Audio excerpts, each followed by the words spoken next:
Hey, this is just Ben on the front end, here to tell you to give the podcast a rating if you don't mind, and follow it or subscribe to it on whatever you're listening to this on. If you want to send us an email, we'll read it and maybe talk about it on the show. It's deadensigns@gmail.com, and we got a Twitter. Anyway, if you could do all that, please. That'd be really nice. Bye, enjoy the show. Simon & Schuster AudioWorks presents Star Trek: The Next Generation.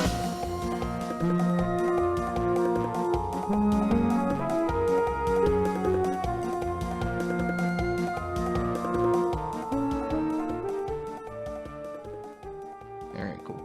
Well, no. Oh no, I have to yawn now. Well, No, that might have been. it's a pretty good opening. You have that yawn where you like half yawn, you start yawning, and then you kind of end up stopping halfway. No, I had one of those yawns that like you feel like your jaw is gonna fall off.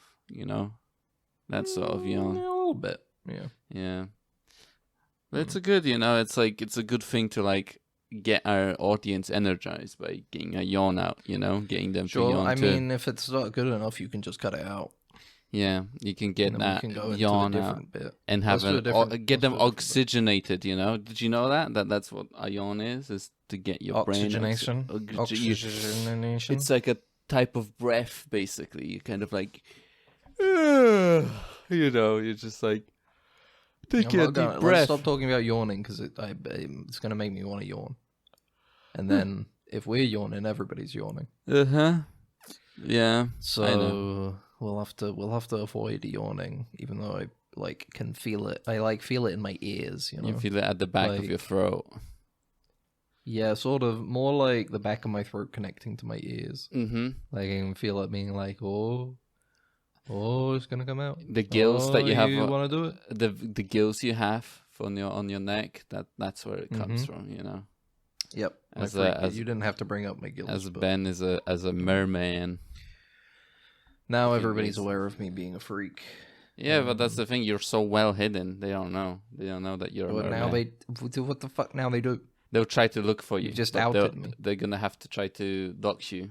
They're gonna try to find out where the merman You've just gone up to everybody that I've known, and you've basically gone like, "Hey, this guy's a foot fetishist." You yeah. Hey, did you guys That's know this guy equivalent. into farts? Did you know you guys? I don't wanna Did you actually guys know know if that Bastion said that. this guy can breathe underwater and live I with didn't the want fishes? people to know. You could put like, cause you get you do that like you put like that That's all right. concealer You got on me. your neck and you leave. You got like, me. I've been grease swimming in the everywhere. canal. I've been picking up fish. Yeah. All right, fine. It's all out in the open now. That's I'm going down there. I'm looking for treasures and trinkets. That's why, like, whenever I ask you, it's like, oh, goddamn, man, it's like this crisis of living crisis or whatever, cost of living crisis. Mhm. It's like, fuck, the cost of food, and you're like, what? I don't know. Food I'm is like, fine for me because yeah, you're like, man, eating. I have to spend so much on fuck. What do people without wheels eat? Yeah. Dude, I spend so much on hamburger and hot dog. Apple. Dude, I buy so many banana and pizza. You don't even know. It's ruining me. Yeah. And then I put down my phone. I jump into the river. The river. Start And you're- scooping up trout. That's why you've been one of the like very big voices behind the like don't put poop in the canal thing. Remember? Yeah. There was like that huge scandal Sure. when turns out they were putting tons of poop in the rivers in the UK. I didn't know that. No, Oh, did you not I don't know that? remember that. Well, I guess I don't remember that. No. trying to. I think I was probably mind erased by my government. by the government. Here's the thing I gotta say though: don't stop putting damn traps down there. I get caught in them. And I What? gotta like maneuver my way out, like lobster traps. Well, like lobster, you know, like trolleys, trawler yeah, nets, yeah, yeah. uh-huh, yeah. All that shit, I get all tangled up in it, and I gotta swim away. Do It's you know awful. any other merman? Do you know any other merman, Ben? Or do you Yeah, know? the guy from The Shape of Water. Oh, okay. He's also here. He lives around yours, or do you go? I Like, was gonna say, do you know him? I don't know him. I don't know I him. was gonna ask if you could introduce me. No. Oh, you No, I wanted haven't you known wanted to see if you can get yourself in a movie by that guy. What is he called? Guillermo Guillermo del Toro? Guillermo del Toro. it's wanted to see what's up. They say instead of the shape of water, it will be the shape of Ben. And I mean, honestly, what I was going to do is ask him if I could get like a free copy of the movie because I haven't actually seen it. Okay, just like so I would probably ask like, "Oh, hey, you were that guy in that movie? Hey, Did buddy, you, like, lend me a copy of that? I haven't seen that. Hey, buddy, why don't you? You send me like a screener version or something. Yeah, or like he has a USB. Here go, Ben. I can't do a Guillermo del Toro accent. Here go. No, Ben. I don't want to. No, I'm not asking Guillermo del Toro. Oh, you're asking the actual merman. That's why how is this a hard thread for you to follow? Because the merman, I wouldn't imagine that he would have a copy of this movie. Why? He was in the fucking movie. Yeah, but he needs shit to put in his reel. He didn't seem like he was fishing reel. Hey, all right, let's move on. That's the punchline. There we go. Yeah. Anyway, Ben, this is Max. Yeah, welcome to Ensigns, the #1 merman-related podcast, I guess. Merman Star Trek adjacent merman podcast. What's your favorite merman in media? Merman in media, I guess it would be. That's our new segment is MMM. Merman in media. My favorite merman is probably. I don't know. No, there hasn't been that many, to be honest. Okay, all right. Well, it's a very limited. What do you mean there haven't been that many? There's a very limited pool, and I feel like there's really not a limited pool of mermen at all. Merman, I guess. What about the guy from Hellboy? Oh yeah, he is a merman. I forgot about him. That Lincoln or whatever. He was like Lincoln. King Atlantis from Little Mermaid. Yeah, merman. Yeah. Swamp Thing is kind of a mermaid. I like the people from Atlantis, the movie, the Disney movie. They're kind of like mermen. They're not mermen. Oh, okay, they're not mermen. You got to have like fishy parts. They don't have fishy parts. They're just people of color. The people from that planet that Paris terrorized. The water planet, the underwater people that he was a terrorist on. Yeah, that's my. See, there's fucking so many the fucking merman Zindi from. Of course, yeah. Come on. They're like, and you're sitting over here like, there's not enough mermen in the media for me. And the representation of mermen in media has been lacking recently. We should get like more fucking, mermen in. What are you, the Anita Sarkeesian of mer people? Huh? Yeah. You're like, not great representation of mer people, and then I'm over here like, the guy from Shape of Water. Come on. Name a merman. Name a merman. I mean, it's very clear that you don't actually watch merman stuff, and you're just kind of complaining about it. Complaining about it. Yeah. You try to like get in a niche somewhere, you know. Yeah, you're just trying to like cause a stink in an area of media that you don't know anything about. You don't know it, and you're gonna ruin it. You're gonna ruin it. There have been great history of mermen in media, like.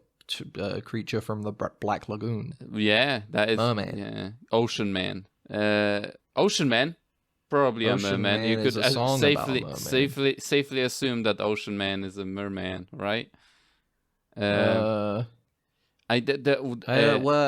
what you know, what I'm gonna get up the lyrics and we're gonna have a quick. Triple M sounds like a studio. Merman. Media. It sounds like a production house of some kind. Ocean Man, take me by the hand. We know he's got at least a hand. Yeah, so merman, because he was soaking up thirst of the land, real trip, and you see through the wonder of amazement at the open man. Crust is aloof as when it casts forth to the childlike man. Soaking up thirst of the land. Life form braised in the sand. Take me by the hand. Yep. Corner of the globe, real trip.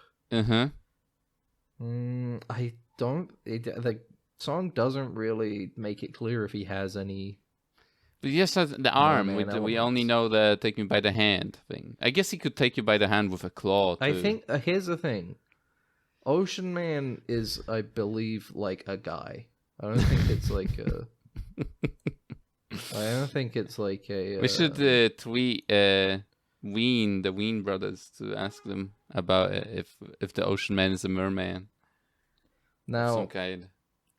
I found somebody's fan-made music video from 6 years ago, but they have said they're using footage from Creature from the Black Lagoon. Oh, yeah. And that's a lagoon. That's not an ocean, so they don't even work.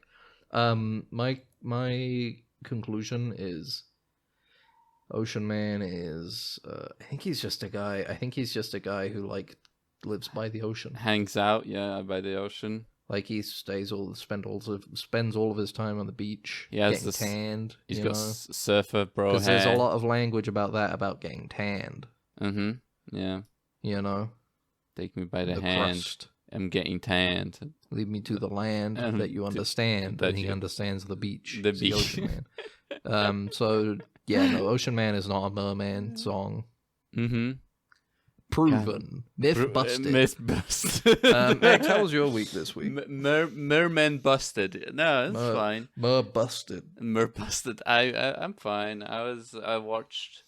What did I watch? I guess if we're talking, I didn't do much. Yeah. I saw a friend recently, but people don't care about that. No, they don't. They don't care. Neither do I. He works in the military. I've already heard it as well. He told me about Area 51. I was like, he told you about how the war is coming. The Third World War is right around the corner. We're all going to experience it. He said, get used to it. I'm not too bothered because I believe I'm over the age of conscription. So I'm very overweight, so I don't think they would take me.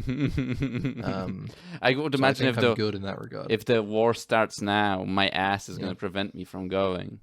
Anyway, you literally said right before the fucking episode was started recording, you're like, I got this thing about my ass, but I don't want to talk about it. It's too much information. I don't want to hear about it. We're going to leave it at that. You're not going to describe your fucking ass problem that I don't even know about and I don't want to know about. It's the nebulous. It's Schrodinger's ass. It's Schrodinger's ass problem that you have. It could be in any superposition you want, you know? It could be anything, and we're not going to go into it. Give any hints, nothing. Yeah, and so he told me about Area 51, related to my ass, maybe? No, okay. And whatever. It was fun. And I've watched some movies. I watched Shin Godzilla, and I watched Living in Oblivion, I think. And Steve Buscemi plays in that. Cool. It's like it's a movie about making movies. There you go. I was gonna say, do you want to describe the movie at all, or are you just gonna be like, it's a movie? It's got Steve Buscemi in it. It's good. It's good. It's like a dark comedy, you know. Yeah. It's dark comedy. What's the scale of? Actually, I wouldn't say because I remember the tag, but looking up this movie that it said dark comedy, but it's not that dark. Like nothing People that slap like dark comedy on anything nowadays. Exactly. It's just like a comedy, you know. If it's got adult themes and comedy, then people are like, there's a titty in it at one point, comedy. So maybe that's why they were like, ooh, titty. Careful. Yeah, it's always the darkest under the titty, you know. They say that. No, I don't think there's gonna be a dark comedy funnier than the therapist from Happiness describing his dream about going into a park with a automatic rifle and assault shooting weapon. People. Yeah, and describing how he wakes up feeling like happy and content. And then we go sort of into the inner monologue of the therapist who's treating him, and he's going through a shopping list. Yeah, like he doesn't give a fuck at all. It's so good. A therapist of a therapist, you know. Yeah. Because it parallels earlier on when the guy who's being therapized in that scene was doing the exact same thing.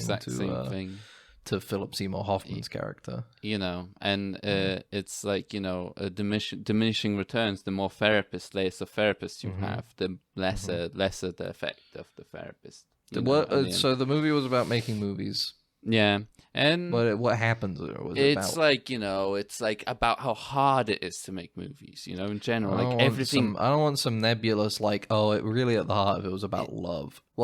Who's the main character and what's his motivation? It's like Steve Buscemi is the main character, and he's like, I'm a director and making this indie movie on the side. You know, so he's he's like that Diddler. Was that Diddler filmmaker?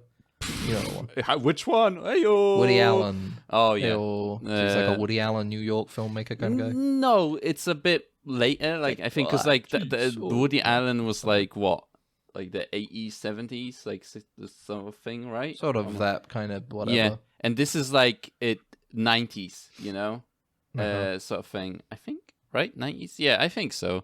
And Sure. it's a lot more about like there's a guy who's wearing like the cinematographer, and he's wearing like full leather, and he's got a leather belt that he wears around his bicep on his left, on his left bicep, and he just looks like that, and like he wears an eye patch for half of the movie because he cries a lot, so he covers up the fact that he's crying with the eye patch. So he's only crying from one eye? No. Eventually, someone pulls it up, and he's like crying from both of them, sort of thing. But he's like standing in a way you don't see the other eye, Okay. But that guy, that's the guy that I told you about, that picture that I sent to the chat. Sure. Is like that guy's in it with the watch on his, like his alarm clock on his neck. That's also a guy that works on the thing. And it's like, it's about, how like to make a scene, to record a scene, it's just so much stuff has to go right, The actors have to actually remember the lines, The lighting has to be has to be perfect, There's a guy that's manually adjusting the focus, and he has to be on the ball, There's a guy with a boom mic, and he's like in the frame, And it's like it's all about how like they try to shoot 3 different scenes throughout the movie, and they're only able to shoot one right at the end, It's like the idea of like, this actor is just like an absolute piece of shit, and he's just nobody wants to work with. All the crazy, wacky things that could go wrong on it. Yeah, exactly. It's like on a film shoot. It's a movie about making movies, and those movies movie about making movies. It's the best sort of movie, It's up there with the greats. Yeah, that one. I'm genuinely blank. One Cut of the Dead. It's up there with that one. Yeah. One Cut Sunset of the Dead. Boulevard is kind of like he's trying to make a movie in that. Yeah. Except he ends up being like a sugar baby toy boy. Yeah. That's toy boy. Toy boy. Toy what boy. Do you prefer? Boy toy, I think, is better. Like toy boy. Toy. Sounds like a toy boy. It's too close to toy soldiers. Toy soldiers. Mm-hmm. I saw a thing that came out a couple months ago. Somebody did like a proof of concept. Mm-hmm. I think it was for like a game about toy soldiers. Based on toy soldiers. Was it a rig? Wait? So it was supposed to be like a new game. It was very well animated.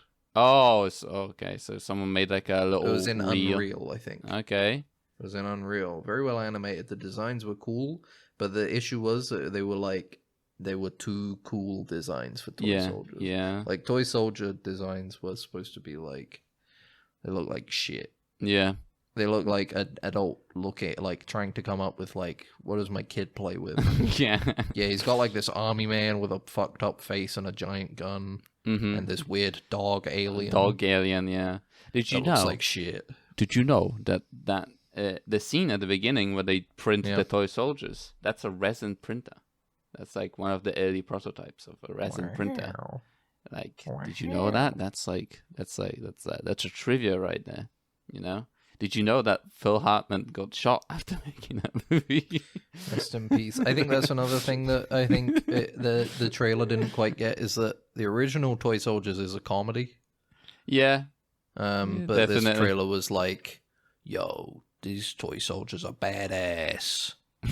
These toy soldiers are here to fucking kick ass and hunt down the natives. And commit war crimes. War crimes, but now they look really cool. Yeah. Imagine them, how cool they were before. Now imagine them like way more cool. They're way more cool now. Yeah, like... See if I can find this shit. The war crime mode. You can flick the switch on the back to... flip the switch on the back to enable the war crime mode or something like that. There it is. Toy soldiers. Small Soldiers. We've been calling it the wrong fucking Oh, title yeah. the entire time. Small Soldiers. The entirely incorrect title the whole time.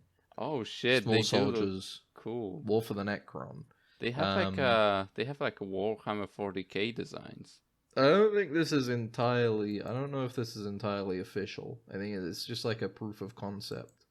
Small But Soldiers. it's very well animated, and I think a Small Soldiers game could be cool. An AI could have made this. But AI, yeah, no, there's no, no. only joking. Only joking. But yeah, There's I a like lot that. of cool racist soldiers in the end, you know, just That's- like in the show. Yeah, you know. Some classic references to not the show, the movie, you know. Yeah. Everybody loves the old movie with David Cross and Phil Hartman in it. Mm-hmm. Who doesn't love Phil Hartman, huh? Yeah, we all do. Anyway, neither of us actually watched Small Soldiers this week, and I can't remember what we're talking about. I think it's tangentially related to something. I think. But yeah, Everything's imagine you have your toy tangentially soldiers, small soldiers, toy soldiers, small soldiers, and you can pair them like through Bluetooth. And when one of them commits a war crime, the other ones go like, "They didn't see nothing," you know. Mm-hmm. Like they do a vow of silence. They won't tell you. Yeah, you get a little notification on your phone saying war crime committed. Yeah, and then when your brother comes into play with your toys or small soldiers, you know, they say nothing to him. They would have nothing. so much Bluetooth compatibility now. Yeah. And that would be the issue. That would be the big issue, is that because you remember in that first movie, the problem was they learned how to like use technology to their advantage. Yeah, the evil yeah. soldiers. Yeah. And they started like, you know, using audio and stuff. Like they got the guys big speakers, and they used it to annoy everybody by playing a song that I can't remember really loudly over and over. We're not gonna take it. Probably. I don't know. Okay. Something. Sure. I don't know. I just Something assumed. bad. You know, and they'd be able to do so much more if they had Bluetooth now. Yeah. You know, if they could use like Chat GPT and Bluetooth and Yeah. Netflix. Are you just saying buzzwords now? What the fuck? That's what the executives are doing. Imagine if I feel like they could every use year they have a pitch TikTok. meeting about how could we make small soldiers now. They go, Every year. imagine this: small soldiers on TikTok. The annual whatever Warner Bros owns them. Who owns the small soldiers? I don't know. I think it might be Fox. Actually. Yeah, Fox. I don't know. I don't actually know. Maybe Universal. Meeting Owns small to come up with like, all right, guys, this brand has potential, but how do we sell The this? small soldiers are on TikTok, and the other guys, the aliens, they're on Netflix, and they're at war with each other. And they're battling of the brands on top of They're that. on like, Instagram, they're on TikTok, and they're kind of at war with each other. No, what? And we're gonna put Mid-Journey in there somewhere. One of them's gonna use AI to help their fight. Yeah, they're gonna use the AI to generate an image that a camera would see, so they can print it out and put it in front of a camera. Put it in front of the camera, or they'll hack somebody's Ring door camera. Yeah. To show an AI generated version of what it would be seeing without anything happening. Oh yeah. And then that way the small soldiers can come in and out easily. Oh yeah. And or like imagine that. Now think about it. We're gonna Black Mirror the shit out of this movie. It's gonna be like it's gonna be like Black Mirror had sex with Toy Story. Black Mirror it's actually surprising they haven't done this before. Like I guess they did the Miley. No, that's real people, I guess. But like toys. Now that I think about it, I think the comparison of Black Mirror fucks Toy Story is a pretty good way to describe small soldiers. Yeah, to be honest, yeah. But it was Black Mirror before its time, you know. The Black Mirror is kind of the spiritual successor of small soldiers, yeah, of toy soldiers. Black Mirror is kind of like if you took small soldiers and you took the Toy Story element out. Yeah, you get Black Mirror. Yeah. Anyway, neither of us watched Small Soldiers this week. Just kind of talking about it. Yeah. So I watched Living in Oblivion. Well, that's good. I watched a movie. I watched a Korean movie this week. Yeah. I watched a Korean pro-cop anti-Chinese movie called The Outlaws. Okay. What the It was fuck? pretty good. It was a fun movie. It was a fun movie. It was a North Korean movie? Or was it South Korean. Okay. It was cool. So it felt like a good sister piece to The Shield.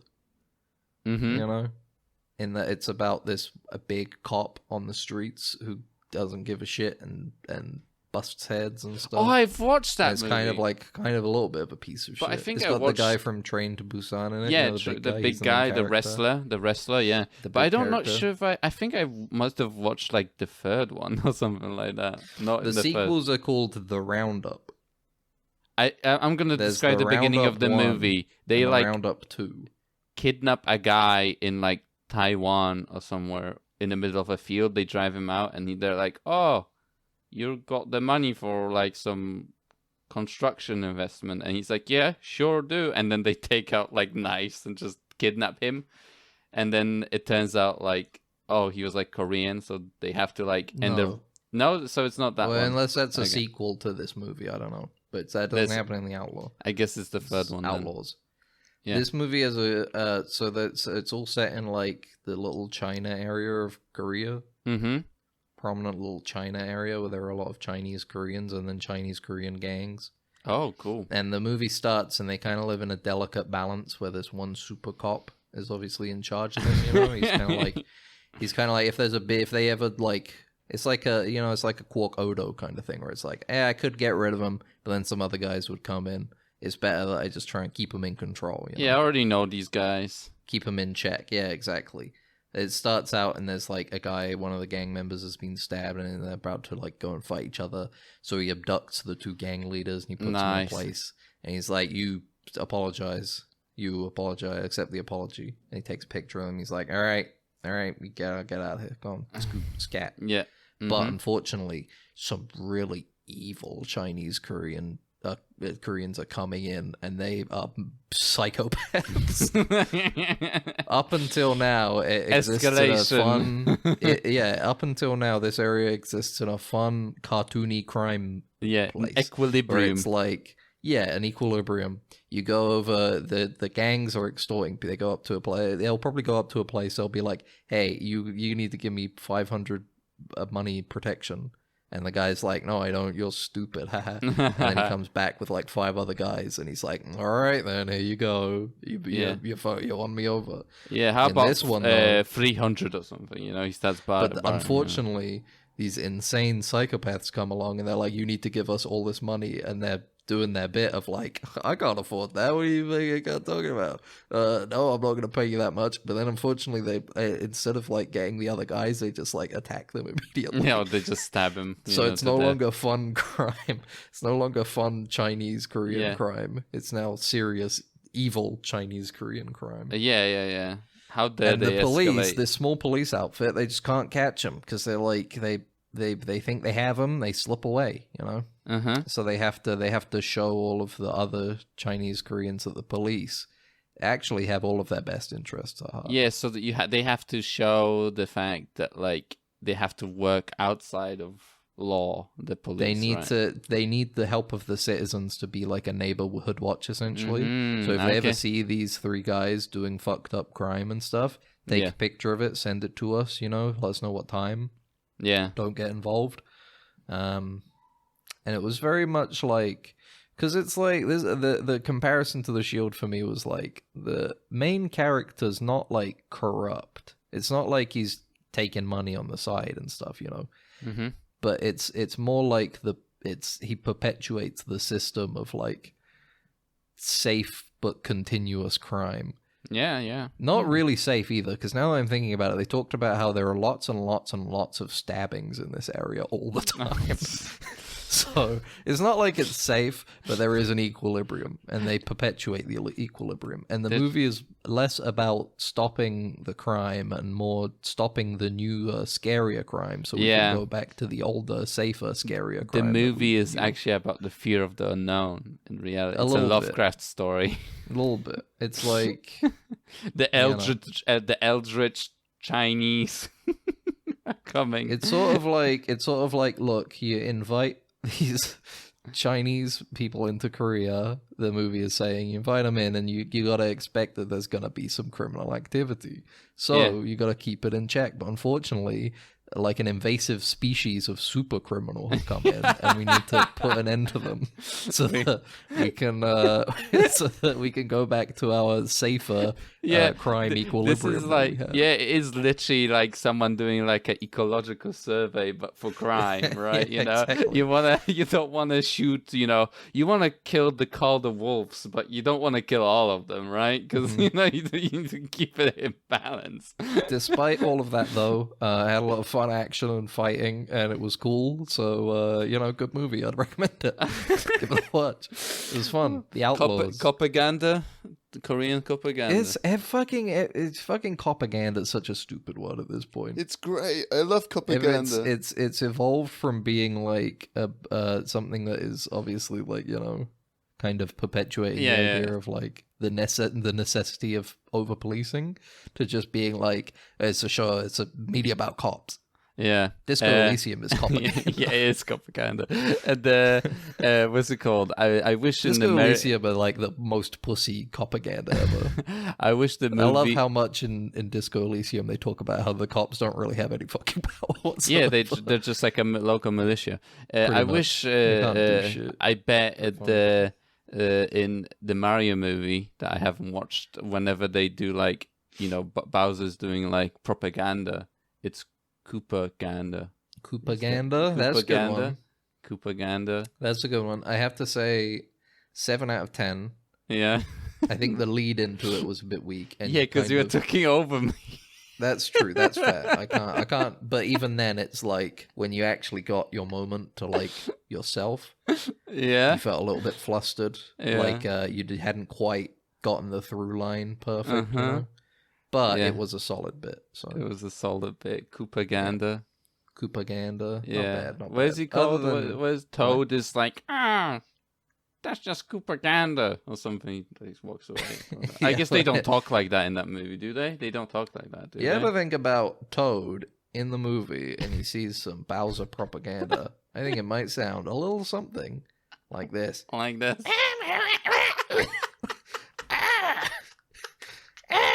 That's a propaganda. Something like that. It sounded like you were dying on a little bit. I think Discord was compensating for the amount of noise that you were making. When you go sort of in like that, you need to make it sound like you're going too far in, and you need to and you're dying a little bit. It's important, I think. As far as it goes for me when I do stupid voices. Yeah. Other than the Outlaws, I finished off the first series of Gundam, Mobile Suit Gundam. Yeah.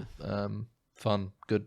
I finished it, and it held up a lot stronger than I thought it would. The bad animation aside, the animation's very cheap.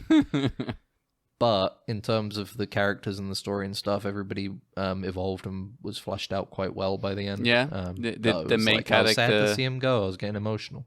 Did the main character not try to steal the Gundam after throwing a tantrum again? He grew. He realized that everybody on White Base was his new family. Yeah, of course. Throughout the show, he met his mother, and his mother was like, "Oh, cool, you can stop being a soldier and fighting in the war now." Yeah. And then she realized how much of a horrible murderous soldier that Amuro had become, and she kind of disowned him. And then he met his dad, who got brain damage from oxygen deprivation from the stuff that happened in the first episode. So he was kind of just insane. And he was handing Amuro like, Amuro, I've invented a new piece for the Gundam. It's going to make it 500 times stronger. And he hands him like a fucking motherboard from a pile of junk. And nice. Just like, okay, thanks, Dad. Yeah. I'm going to put this into Gundam. And so he kind of just didn't have a family anymore. Yeah. But then he found out that everybody on White Base, Sailor, Mirai, Fraubo, Hayato, Kai, Bright, Job John. Can't forget Job John. Yeah. They were all his family, and the 3 shit kids, I can't remember their fucking names of it. They suck. They were all his family, really, in the end. Yeah. It got to all the stuff about the new types as well. That was cool. Yeah. Dude, let me tell you, if I was a Japanese person in the late 80s, early 90s, and I heard about Nope. Okay. And I heard about the Om Shinrikyo cult telling me, like, hey, if you join us, we'll make you a new type, like from Gundam. I would have joined in a heartbeat. Dude. That'd be a new type. You That'd do be terrorism. You do terrorism in Japan. That's cool. I bet that's how they got him. If somebody promised me that they could make me a new type, I'd believe them. Yeah. A guy, literally is a van, a white van that on the side has a sprayed new type sprayed on new the types. side. New type conversion here. I jump in the van. Yeah. New types can do so much stuff, and from what I've watched of the sequel series, Zeta Gundam so far. Is it kind of like when the saucer gets disconnected from the Enterprise? I need to bring it a little bit at least to start. What? And when is it that's what it can do? It can like disconnect and become like new things, the new types. No, the new types are like psychic. Oh, they're okay. like psychic people. So what it is that people who spend a lot of time in space and are born in space, their soul stops being weighed down by gravity. What? And they become like a new being. They're like become the true evolution of humanity. And they become like kind of a little bit psychic a bit. They get like different powers and stuff. They get long bones. They get long bones and long necks. Like, but also you get like, I think from the sounds of it, you get like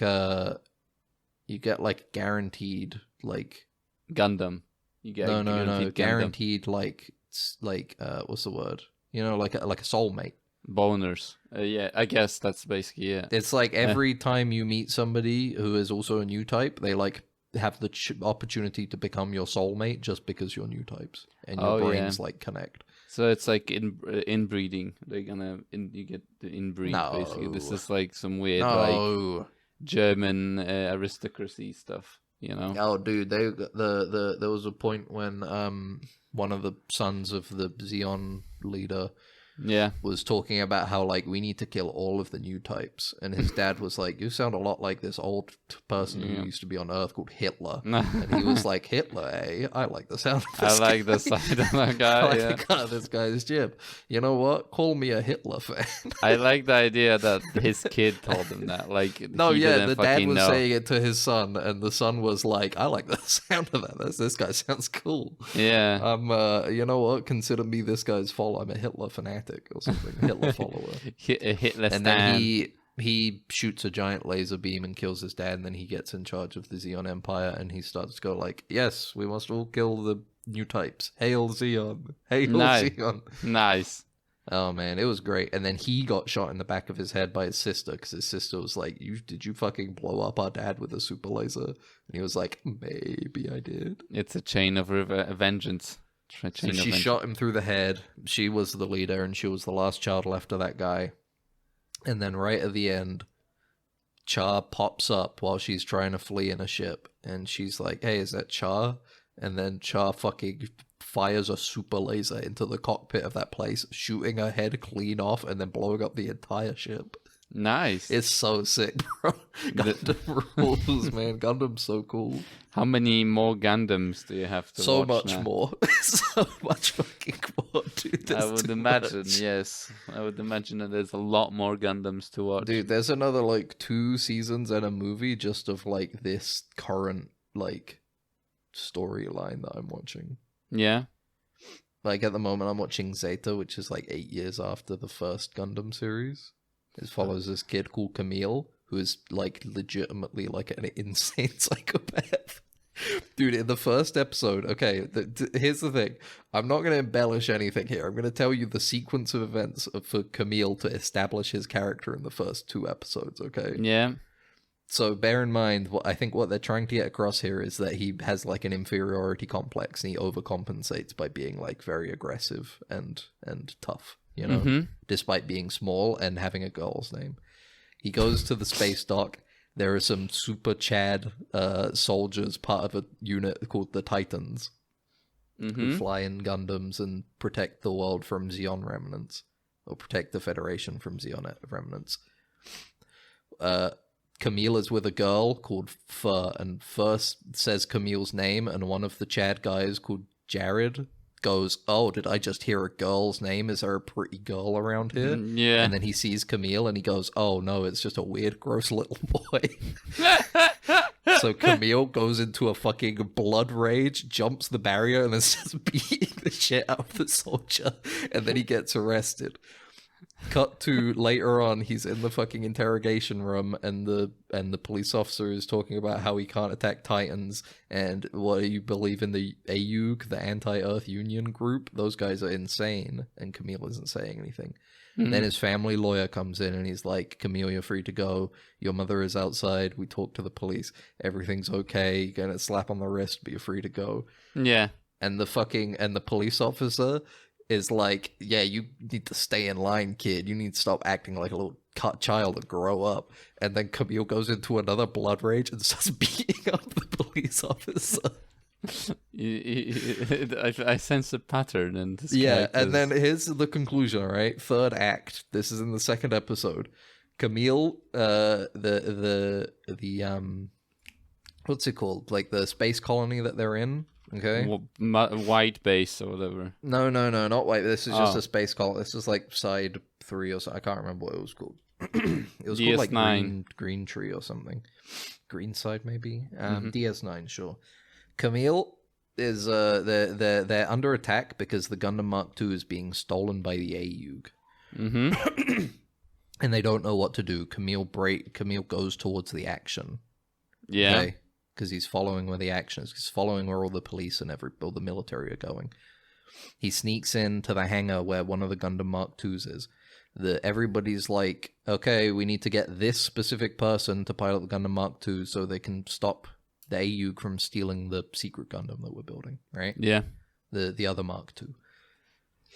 Camille sneaks up, it starts getting in it, and they're like, "Who the fuck are you? Why are you getting in the Gundam?" And he's like, "My dad built it. I know how to pilot it. I'm gonna fly it. Don't worry, everybody."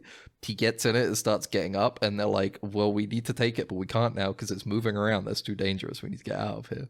He gets up in the Gundam. What do you think his first course of action is? Try to steal it, I would imagine. No, that's his second course of action. His first course of action is that he sees the cop who bullied him earlier in the interrogation room, and he goes, "How does it feel to be small now?" And he starts trying to step on Kid. Priorities, kid. Insane. And then he goes over, and everybody thinks, oh, okay, they're like, "You have to help Gundam Mark II, Camille. Can you please, like, at least try and help us to stop the Mark II from being stolen from the AUG?" Yeah. And he's like, "No, actually, I'm siding with the AUG. I'm stealing the Gundam with them." Christ. And they're like, "Well, this fucking sucks." And the AUG don't even know about him. They're like, "Wait, you're gonna help us?" He's like, "Yeah." They're like, "All right, cool, sure. Come along, help us out. That's fine. You seem to know what you're doing." Yeah, child. So they steal the Gundam Mark II, and that's Camille. That's all of this. That's Camille's setup as our protagonist. Is he's an insane, a completely insane inferiority complex psychopath. Oh man, it's awful. It's good, but it's awful. The thing is, I don't think you would make a good Gundam pilot. I'm really sorry, Ben. Me? Yeah, I saw you play Front Mission 1 that first, the remake, and it was not good. I would be fantastic at piloting a Gundam. No. Ben played Ben played the Front Mission first remake, and after you get that flash forward where you get kicked out of the army, you fight in the arena. You fight in the arena, and Ben died twice, while the guy that's supposed to recruit you is still there, going like, "Well, I guess you must be a bit rusty." It's the tough. Fuck off. Here's the thing. I would have my soul would become unburdened by gravity immediately in space. And you would be kill like an me. Instantaneous new type. I would be able to pilot any of the fucking mobile suits immediately. And your soul would be so weighed down by gravity you could never hope to become a new type. You'd be there like, "Oh, what button do I press? What button do I push to make it move?" You don't know what the fuck you're doing. You don't know what the fuck you're saying. Maybe it's just that it was a Wanzer, not a Gundam. You know, maybe yeah, that exactly. was The the issue. Wanzers are stupid. The mobile suits are way cooler. I'd be piloting I'd be like Camille. I'd get in the Mark Light II as and I'd start air. trying to squish you like a bug. You would be like, oh, you talked shit about me. You Yeah, just exactly. grabbed I'd me. start trying to fucking stomp on you like a bug, Yeah. like the insect you are. And I'm in No. my Gundam Mark II. No. But yeah, you know. Gundam's fun. I'm enjoying it. And I'm looking forward to watching, because there's a lot of series I've heard later on that are way better. So I'm like, ooh, okay, I'm down. And I like the designs in it. I like the animation. I like the stories. Yeah, no, I'm gonna keep going. Yeah. I'm gonna keep going. That's my Gundam update. Gundam update, the weekly Ben Gundam update, I guess. We could do weekly Ben Gundam. We're gonna get it, and I'm gonna sit there and just listen to it. We need like a new little mini. To be honest, Skibidi Toilet sounded like the plot to Skibidi Toilet sounded bad than what you told me about just a second ago. Here's the thing with Skibidi Toilet. The only short of that I like genuinely liked, was the one with the really fast toilet that they made. Because I was like, oh damn, this seems like a really tough enemy to fight. Opponent, yeah. And it was like attacking them in a way that was interesting. And it's like, how could they stop him? How could they possibly hope to catch him and pull the lever to flush him? People game, yeah. But then in the next episode, they've forgot about it.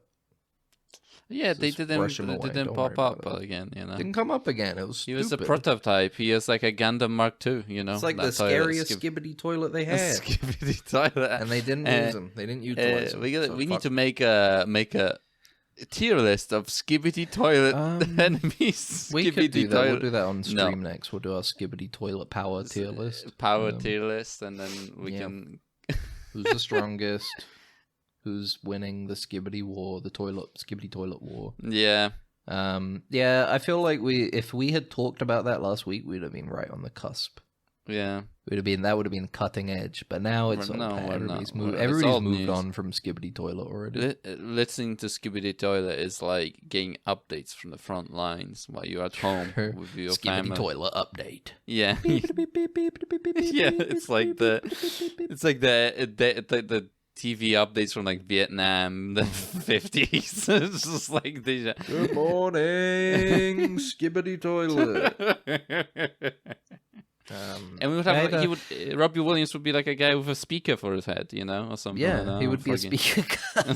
He'd be a speaker guy, and he'd probably get captured by the Skibidi Toilets. Yeah, probably get captured.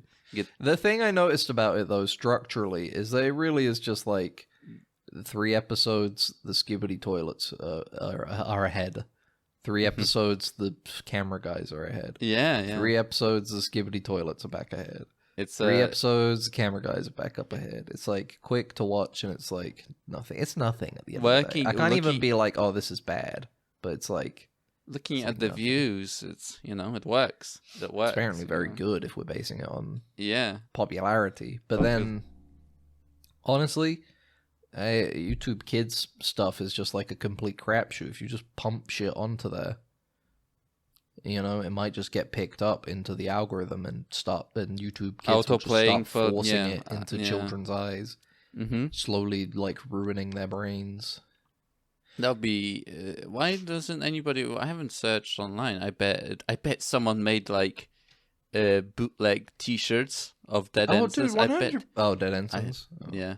Maybe we should get Dead Ensigns on YouTube Kids. Yeah. I've been doing those YouTube uploads as, no, this isn't for YouTube Kids, but maybe we should just start saying it just like, oh, maybe. I mean, I don't know. I don't have any kids, but I don't know. Maybe they could watch those.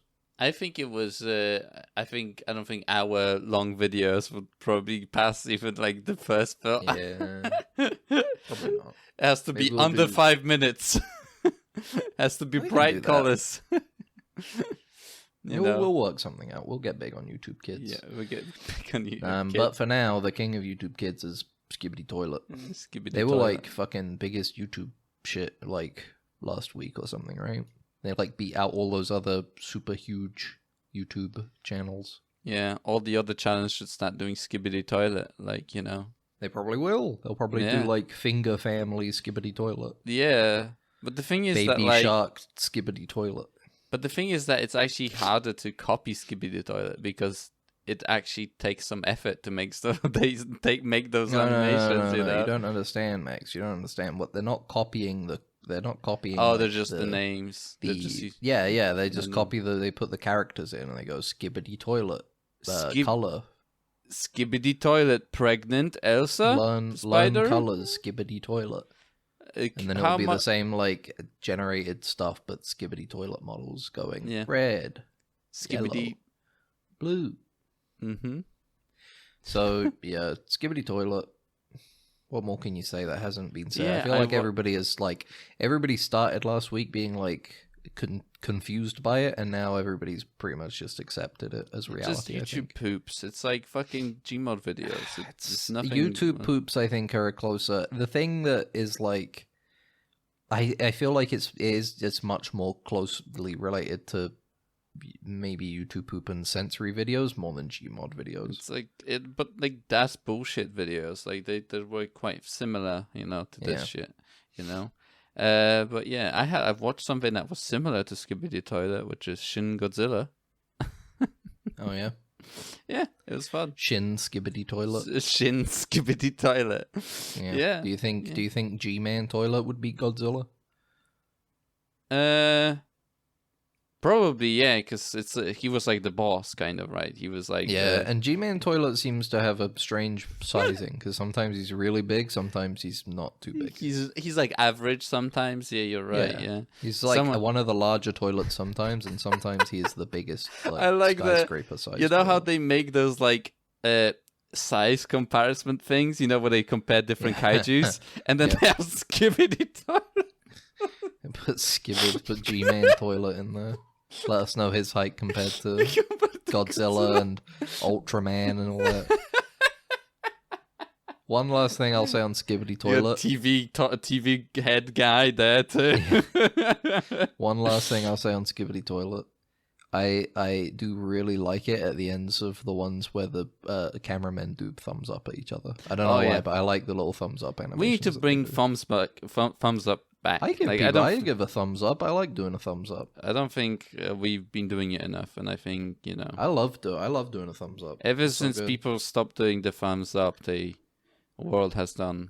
We've lost our whimsy and wonder. Yeah, we've lost our joy and love for the world. Yeah, because we stopped acknowledging God, because that's what thumbs up is pointing at God. No, it's not. It's like he's there, for us. That's when thumbs up. That's moronic. Fuck you. I'm never doing a thumbs up again. God I'm an thumb. atheist. God thumb. It's like when like Nazis and racists took the OK symbol. The Christians took the thumbs up. But I thought the Nazis took the like OK symbol when it's like held down. Yeah, it's upside down. You gotta. I don't know actually. I don't know. You could still do like a OK. I think. Maybe you can't. I don't know. Maybe I'm out. Maybe everyone. Maybe there's so many dog whistles that you can assume that someone will. Too many damn dog whistles, man. Take you as part of their group. I had a thing like that when we went to this like stupid, like like those in real life, like you got an app and there's like a puzzle, you walk around the city sort of thing, right? And it was geocache. What? No, it wasn't geocache. It was like you had an app and you would go from location to location. Pokemon Go? No, it was like an organized event. It wasn't a fucking a game. I've never done one of these things, but I understand what you're talking about. Yeah, and it was like Peaky Blinders themed. Oh, and Peaky Blinders. Peaky Blinders, and you were supposed to like solve a murder. And by going from places to places, you could like interview people. Like physically, you had to walk from places to places.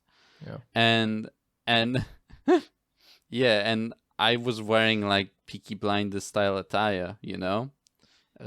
You were getting very handsome looking too, You were getting in character. Yeah, and I was walking around, and we were walking around in a group, a bunch of friends, and there were people that were definitely not part of like this game, that were wearing very similar sort of attire, and they would nod at me and tilt their hat at me, and I was like, I think I joined the club accidentally, Mm-hmm. They're assuming stuff about me now.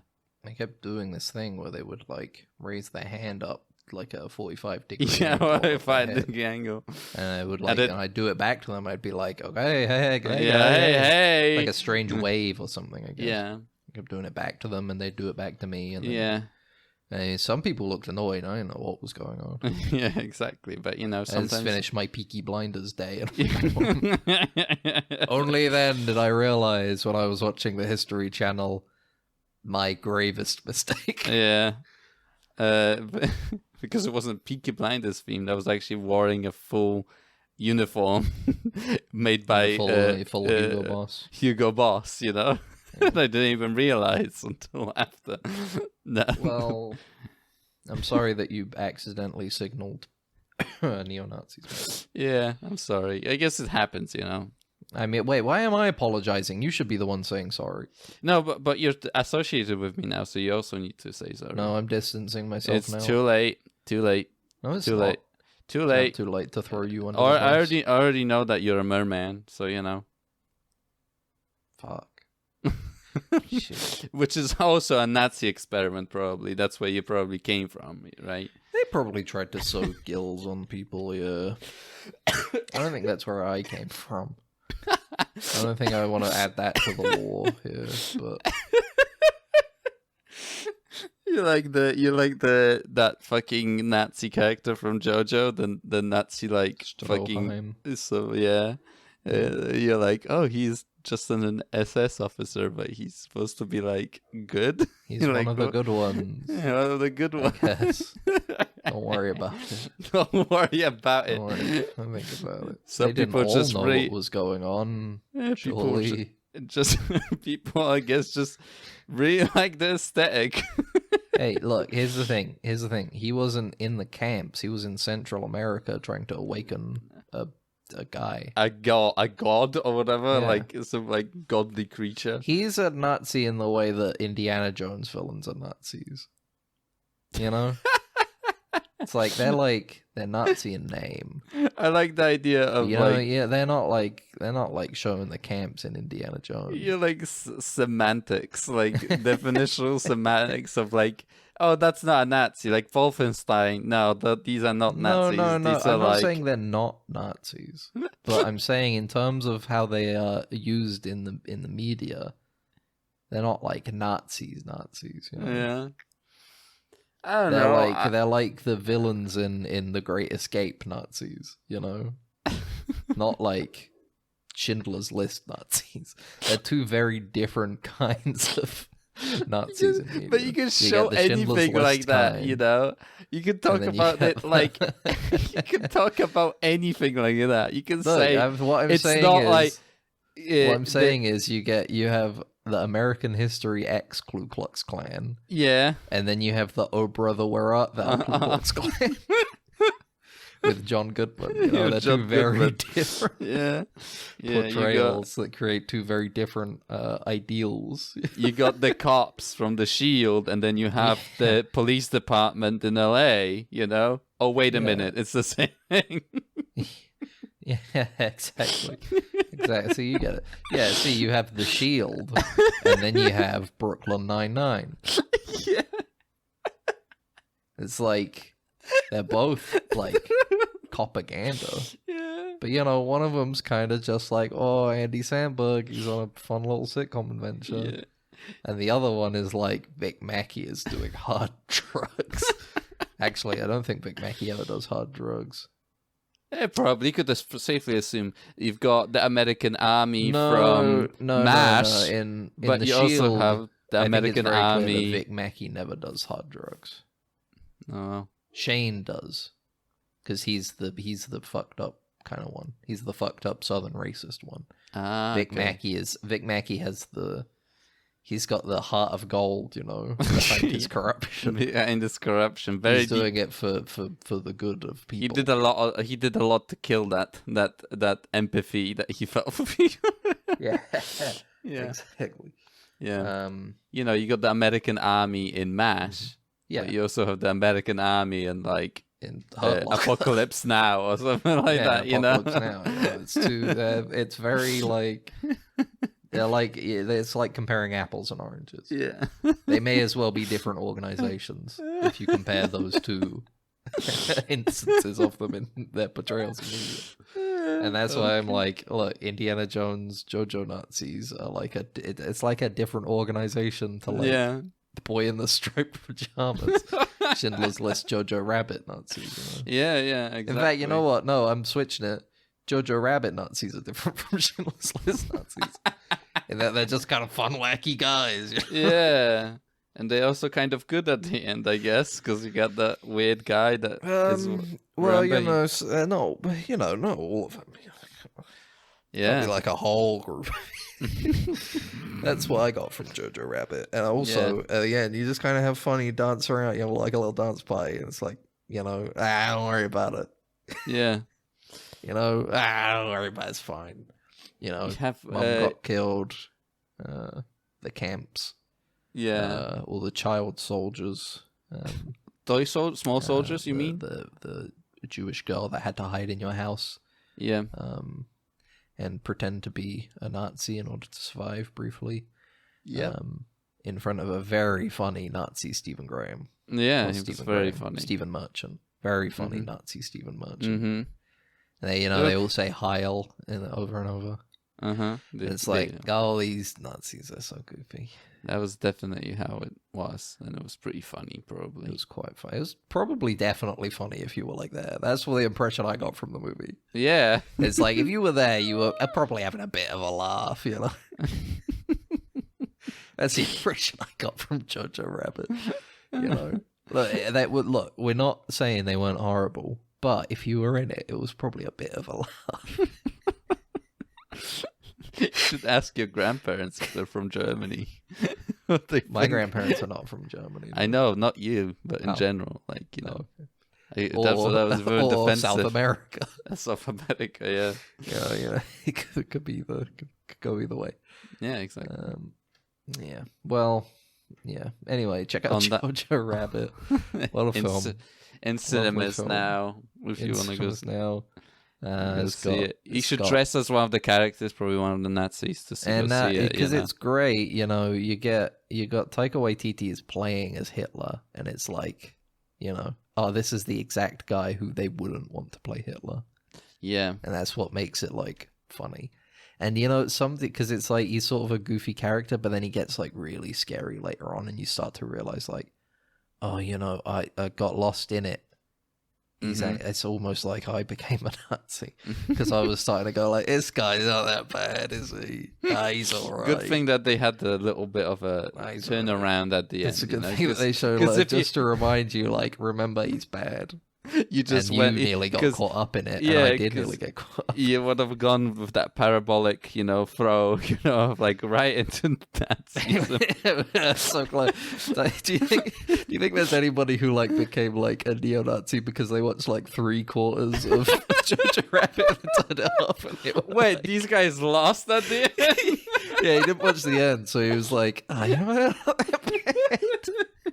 not that bad. Did you finish Jojo Rabbit? No, I had to leave. I had a meeting to go to. But yeah. I saw most of it, and I gotta say they went bad.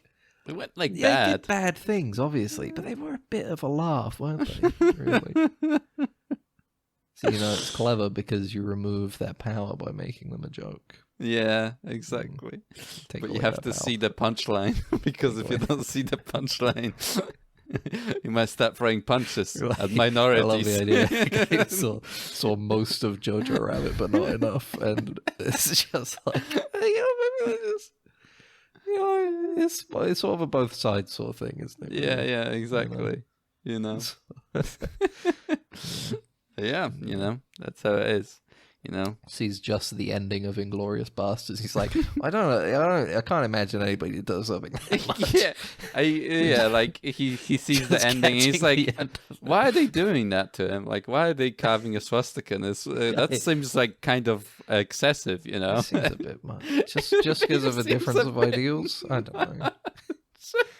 I feel so bad for the guy who is inconsequentially like, or just happens to always like only ever see. He's at the trajectory of like just like being like just his life being ruined at all times because he's getting influenced by media in like the worst way possible. They just so happens to only ever get told information about the Nazis that's not like bad. Not even like there's somebody maliciously trying to like he's watching all of this stuff media that's very clearly like the Nazis were terrible, but just so happens to only ever catch the bits where they're not horrible. Yeah. It's just like anything. He like walks in on Pulp Fiction for that point where he's taking heroin and they make it all like cinematic. He's like, oh, maybe I'll try heroin. It doesn't seem too bad. Doesn't seem too bad. He's looking at his watch like, fuck, I got a meeting to get to. I got a meeting. So he's just got a meeting to get to. Fuck. Yeah. Anyway, we were going to do a bit this week where we went through the new and trending on Steam, but we're out of time. I guess we'll save it for next week, I guess. Look forward to that, I guess. So or you could just see it for... Dead Ensigns signing off. Yeah. Yeah. Are we not doing any of the media stuff? No? We did. I just wanted to say that first and then go into the... This is Dead Ensigns. I've been Ben. This is Max. We're on Twitter, Dead Ensigns. We're on Twitch, Dead Ensigns. You can email us, deadensigns@gmail.com. And you can even check us out on YouTube now. Dead Ensigns Podcast. Go. Go. Go. Go. Bye. Go now. Do it. Yep. Ben has to do some Gundam training now. I don't need... I'm telling you, if I'm a new type, you barely need to do any training. It's shorted out, sir. We're gonna have to phaser it. Then what are you waiting for? Right away, sir. Faster would be better, Ensign. I can't, sir. We don't want to... That's enough. But, sir... Stand aside, Carlton. I'm going through.